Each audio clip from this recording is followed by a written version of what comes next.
There is only one way to challenge an empire, by winning, and Zenobia did, for a while. In the middle of the desert, at the heart of the trade routes, stood a city, Palmyra. To Rome, it was just a wealthy stop. To Zenobia, it was a beginning. When her husband was killed, Zenobia was expected to step aside quietly. She had a son, yes, but in Rome's eyes, she was only a regent. Zenobia refused that role. In a short time, she took control of the army. She noticed Rome was weakening, and at that exact moment, she struck. She took Syria, she seized Egypt, she cut off Rome's grain supply. This was no longer a rebellion, this was an alternative empire. Zenobia did not present herself as a queen. She presented herself as a ruler equal to Rome's emperors. Her face appeared on coins. She issued commands, and behind her stood an army. And do you know what made her truly dangerous? Zenobia was not a barbarian. She was educated. She spoke multiple languages. She studied philosophy. She saw herself as the heir to Cleopatra. In other words, she was everything Rome feared, an intelligent, legitimate, and successful female ruler. For a while, Rome remained silent. Then it responded. Emperor Aurelian arrived. War began. Zenobia was defeated. But the story did not end there. Roman sources describe Zenobia either in chains or as a pitiful figure. Because Rome could not tolerate one thing, the fact that a woman had truly shaken the empire. Palmyra was destroyed, the city was silenced, Zenobia's empire was written off as an aberration. But the truth is this, Rome had to defeat Zenobia, and that alone was a confession. Zenobia is remembered in history as a loser, but the way Rome chose to portray her reveals how dangerous she truly was, because history tends to diminish the rivals it feared the most.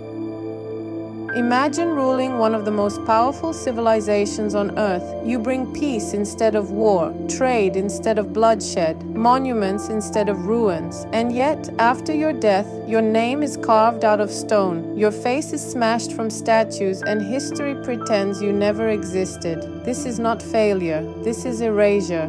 In ancient Egypt, a woman did something unthinkable. She did not rule as a queen, she ruled as a pharaoh. Her name was Hatshepsut. When her husband died, the throne legally belonged to a child, her stepson, Thutmose III. Hatshepsut was supposed to wait quietly as a regent. She didn't. Step by step, she took power, and then she crossed a line no woman before her had dared to cross. She declared herself pharaoh. But Egypt had a problem. Pharaohs were gods on earth, and gods were male. So Hatshepsut adapted. In statues, she appeared with a male body. She wore the pharaoh's kilt. She even wore the ceremonial false beard. This wasn't disguise. It was strategy. She didn't fight the system. She became fluent in it, and it worked. Her reign was one of stability and prosperity. Instead of endless wars, Egypt traded. Expeditions reached the land of Punt, returning with gold, incense, exotic animals. She built monuments on a scale rarely seen before.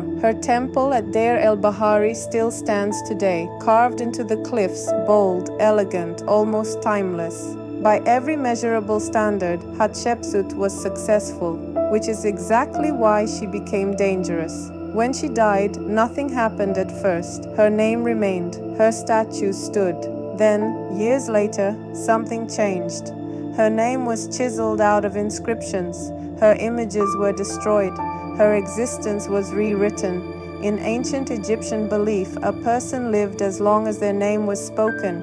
To erase a name was to kill the soul itself. This wasn't vandalism. This was a second death. Why? Because Hatshepsut proved something the system could not afford to remember. A woman could rule as pharaoh, and the world would not collapse. History didn't erase her because she failed. History erased her because she succeeded. But stone remembers, and thousands of years later, we are speaking her name again. This is the story of queens history tried to erase, and this was only the first. Imagine a world where power is inherited, male, and sacred, where tradition decides who may rule, and who must remain silent. Now imagine a woman who refused every one of those rules. This is the story of Wu Zetian, the only woman in Chinese history to rule as emperor. Not empress, not regent, emperor. Her story does not begin on a throne, it begins in a harem. Wu Zetian entered the imperial palace as a teenage concubine, disposable, replaceable, silent by design. When the emperor died, tradition demanded she be sent to a Buddhist convent, forgotten for the rest of her life. That is how her story was supposed to end. It didn't. Wu Zetian returned to the palace. She rose again, this time beside the new emperor, then above him, and eventually, after decades of maneuvering, alliances, and eliminations, she did the unthinkable. She declared herself Emperor of China. History tells us this was unnatural. Confucian scholars said it violated the cosmic order. A woman ruling men was chaos itself. But here is the part that unsettles them. Wu Zetian ruled well. She reformed the bureaucracy. She expanded the civil service exams, allowing talent, not birth, to determine power. She promoted scholars over aristocrats. She reduced the grip of old noble families. In other words, she attacked the people who wrote history, and they never forgave her. Official records describe Wu Zetian as cruel, paranoid, monstrous. They accuse her of murder, manipulation, and sexual excess. Some of these claims may be true. But here is the question historians still wrestle with. Why are the same traits called decisive in male emperors and inhuman in her? Wu Zetian understood legitimacy. She used Buddhism to justify her rule, presenting herself as a divinely chosen monarch. She built monuments. She issued decrees in her own name, and she ruled longer than many male emperors who are remembered as great. When she finally fell, history rushed in. Her dynasty was erased. Her achievements were minimized. Her name became a warning because Wu Zetian proved something deeply uncomfortable. A woman could master the system, reshape it, and rule an empire, not despite being female, but without it collapsing. History did not forget Wu Zetian by accident. It disciplined her memory, because remembering her clearly would mean admitting something dangerous, that the rules were never as natural as they claimed. This is the story of a woman turned into a monster by the people she outgrew, the only female emperor in Chinese history, and perhaps the one history worked hardest to explain away. Pause for a moment and imagine this. You are a woman. It is 6th century Europe, a world where even kings are not safe, where thrones change hands through blood. And you are not merely surviving, you are running a state. This is where Brunhilde's story begins. She did not come from the fringes of a barbarian kingdom. She was raised at the Visigothic court. She was educated. She understood Roman law. She knew diplomacy, intrigue, and the language of power. When she married a Frankish king, she became a queen. But this was no fairy tale. Her husband was murdered shortly after, and Brunhilde suddenly found herself surrounded by enemies. Normally, this is where the story ends. The queen steps aside. Men take the stage. But Brunhilde did not step aside. She became regent in the name of her son, then in the name of her grandsons. For decades, the kingdom was effectively ruled by her. Taxes were collected, roads were built, courts were established, rebellions were crushed. Yes, there were wars, and Brunhilde won some of them. But this is precisely where the tone of history hardens, because in medieval chronicles, Brunhilde is no longer a ruler. She becomes ambitious, cruel, demonic. Why? Because a woman doing what men do could not be described with the same words. A man is firm, a woman is cruel, a man is decisive, a woman is a monster. Brunhilde's enemies did not settle for overthrowing her. They wanted to make an example of her.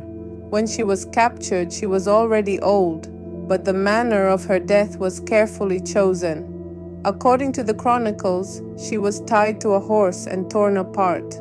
How much of this account is true is still debated, but the way it was told was no accident. This was less an execution and more a message about what happens to women who rule states.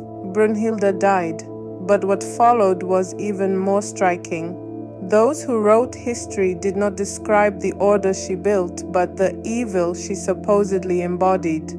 Because remembering Brunhilde as intelligent, capable, and powerful would mean accepting an uncomfortable truth, that in the early Middle Ages, a woman did not merely sit on a throne, she truly governed a state.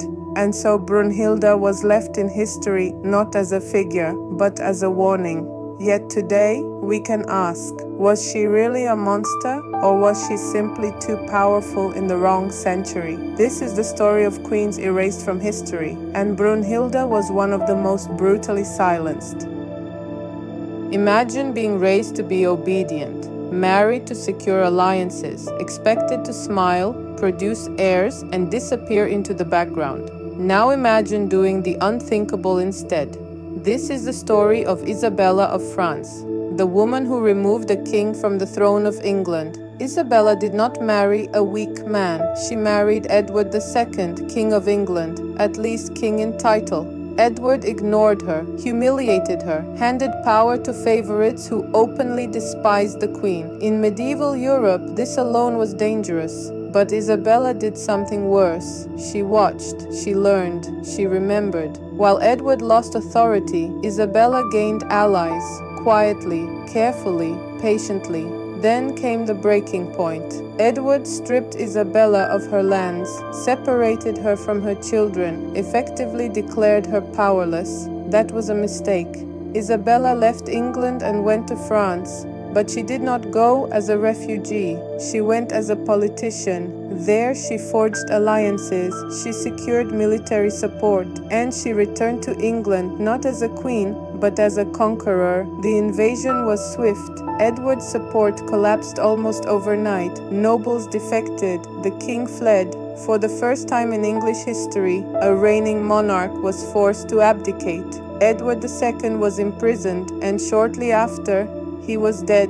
Officially, the records are vague. Unofficially, history has never stopped whispering. And Isabella, she ruled, not as queen regnant, but as the power behind the throne, governing in the name of her young son, Edward III. She restored order. She stabilized the crown. She did what Edward never could, and history rewarded her with a name. The she-wolf of France, not the strategist, not the regent, not the woman who saved the crown, a wolf, because medieval history had a rule: a powerful man is strong, a powerful woman is dangerous. Isabella was not erased like others, she was rebranded. Her intelligence became manipulation, her decisiveness became cruelty, her success became a warning. Yet one fact remains impossible to erase. Isabella of France did what armies failed to do.